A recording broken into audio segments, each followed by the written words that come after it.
हम फार्मूलाज़ की एक्सरसाइज को कंटिन्यू करेंगे और कुछ मज़ीद फार्मूलाज़ जो हैं अपनी एक्सेल की शीट में इंसर्ट करके देखेंगे। सपोज़ मुझे इन मंथ्स के एक्यूमुलेटेड प्रॉफिट्स चाहिए, जनवरी टू मई मेरे पास जो प्रॉफिट्स आ रहे हैं मुझे इनके साथ एक्यूमुलेटेड प्रॉफिट्स भी चाहिए इन महीनों में। तो मैं क्या करूँगा जी, मेरे पास फर्स्ट मंथ जनवरी का है, उसका एक्यूमुलेटेड प्रॉफिट ऑब्वियसली उसके प्रॉफिट के इक्वल होगा। तो मैं ऐसा कर सकता हूँ कि मैं जो प्रॉफिट मेरे पास जनवरी के महीने का आ रहा है उससे एक्यूमुलेटेड प्रॉफिट के सेक्शन में टाइप कर दूँ। तो ये मेरे पास जी एक्यूमुलेटेड प्रॉफिट के इक्वल आ गया। बट एक्चुअली इशू ये है कि आप अगर इस सेल को डबल क्लिक करें तो आपको नज़र आएगा कि इस सेल में एक फार्मूला यूज़ हो रहा है, और जैसे ही इस फार्मूला का जो इंग्रेडिएंट्स हैं, जो सेल्स यूज़ हो रहे हैं इस फार्मूला में, उनमें कोई डेटा चेंज होगा, इस सेल की वैल्यू भी चेंज हो जाएगी। सपोज़ आपने अपनी सेल्स रिव्यू की और आपको पता चला जी कि आपकी जनवरी की सेल्स जो हैं वो 400 नहीं बल्कि जी वो 450 हैं। हमने इसे डिलीट किया और 450 कर दिया। अब जैसे ही मैंने 450 से किया और एंटर का बटन प्रेस किया, मेरे प्रॉफिट की वैल्यू भी चेंज हो गई। बट एक्यूमुलेटेड प्रॉफिट्स क्योंकि हमने टाइप किए हुए थे खुद से, इसलिए वो वैल्यू चेंज नहीं हुई। तो इधर हम इस प्रॉब्लम का हमारे पास सोल्यूशन क्या है कि हम इस एक्यूमुलेटेड प्रॉफिट्स का जो सेल है इसमें भी हम एक फार्मूला यूज़ कर लेते हैं सिंपल सा, जो हमारे प्रॉफिट्स को हमारे एक्यूमुलेटेड प्रॉफिट्स के जनवरी के महीने के लिए इक्वल कर देगा। हम क्या करेंगे जी, हम अपने B5 सेल को इक्वल कर देंगे अपने B4 सेल के। हमने इक्वल का बटन प्रेस किया और उसके बाद अपना B4 सेलेक्ट किया और एंटर कर दिया जी। अब जो भी वैल्यू B4 में आएगी वही वैल्यू B5 सेल में आपके पास आ जाएगी। नेक्स्ट आपने जी फरवरी के मंथ में एक्यूमुलेटेड प्रॉफिट्स चाहिए आपको, वो आपके जो लास्ट मंथ के प्रॉफिट्स हैं प्लस इस फरवरी के मंथ के प्रॉफिट्स, इन दोनों का सम होगा। उसके लिए हम क्या करेंगे जी, इस सेल में इज इक्वल हमने प्रेस किया, हमने B5 सेलेक्ट किया, प्लस किया और C4 सेलेक्ट किया, एंटर कर दिया जी। हमारे पास एक्यूमुलेटेड प्रॉफिट्स आ गए।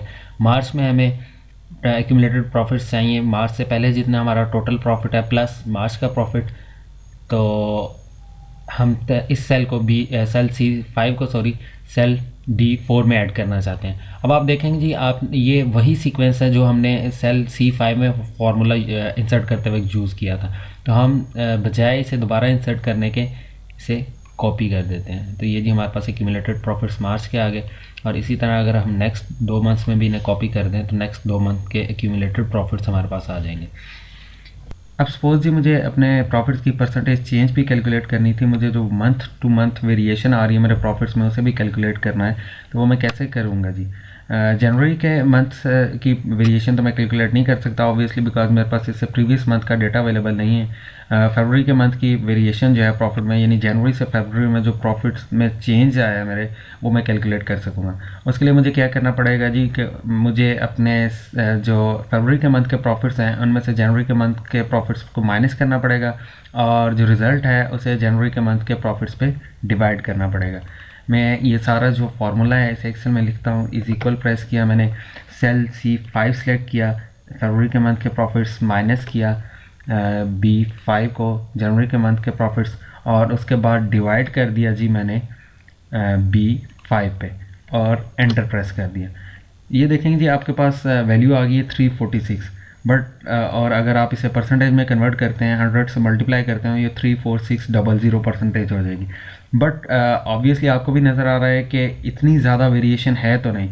इधर इसका मतलब है कुछ मैं गलती मैंने कर दी है एक्सेल में। मैं इसे दोबारा डबल क्लिक करता हूँ तो मैं देखता हूँ जी कि फार्मूला तो मेरे पास सही है, बट एक चीज़ जो हम इधर नोट करनी पड़ेगी हमें, वो ये है कि एक्सेल जो है मैथमेटिकल कैलकुलेशंस के लिए डमास रूल को यूज़ करता है, जिसके अकॉर्डिंगली किसी भी कैलकुलेशन में सबसे पहले डिवीजन होगी, फिर मल्टीप्लिकेशन होगी, फिर एडिशन होगी और फिर सब्ट्रैक्शन। इधर भी एक्सेल ने ऐसा ही किया। एक्सेल ने पहले डिवीजन की, सेल B5 को सेल B5 पे डिवाइड किया, आंसर 1 आया, और C5 में से 347 में से उस 1 को माइनस किया तो हमारे पास 346 आंसर आ गया। अब हम इस डमास रूल को ओवरराइड करने के लिए क्या कर सकते हैं, क्योंकि हम तो चाहते थे पहले सब्ट्रैक्शन हो और फिर डिवीजन हो। तो हम क्या करेंगे जी, इसे डबल क्लिक करें। आप ऐसा करेंगे कि आप इस अपने C5 के सेल से पहले एक ब्रैकेट इंसर्ट करें और इसी तरह B5 के बाद भी एक इस ब्रैकेट को क्लोज कर दें। अब क्या हुआ जी, हमने डमास रूल को ओवरराइड कर दिया और अब जो है एक्सेल पहले सब्ट्रैक्शन करेगा। ये जो ब्रैकेट्स हैं आपकी, ये डमास रूल को ओवरराइड कर रही हैं। ब्रैकेट्स की जो कैलकुलेशन है वो एक्सेल पहले करेगा और उसके बाद उसे डिवाइड करेगा B5 पे। अब मैं इसे एंटर करता हूँ जी, तो मेरे पास ये 2.30 समथिंग जो है ये चेंज आ गई है। इसे परसेंटेज में अगर मैं कन्वर्ट करूं तो 23% के राउंड अबाउट जो है मेरे पास चेंज आ गई है। इसी तरह अगर नेक्स्ट मंथ की परसेंटेज चेंज मुझे चाहिए तो मैं इस फार्मूला को ड्रैग करता जाऊंगा और नेक्स्ट मंथ में जो चेंजेस हैं प्रॉफिट्स की वो मेरे पास आ जाएंगे जी।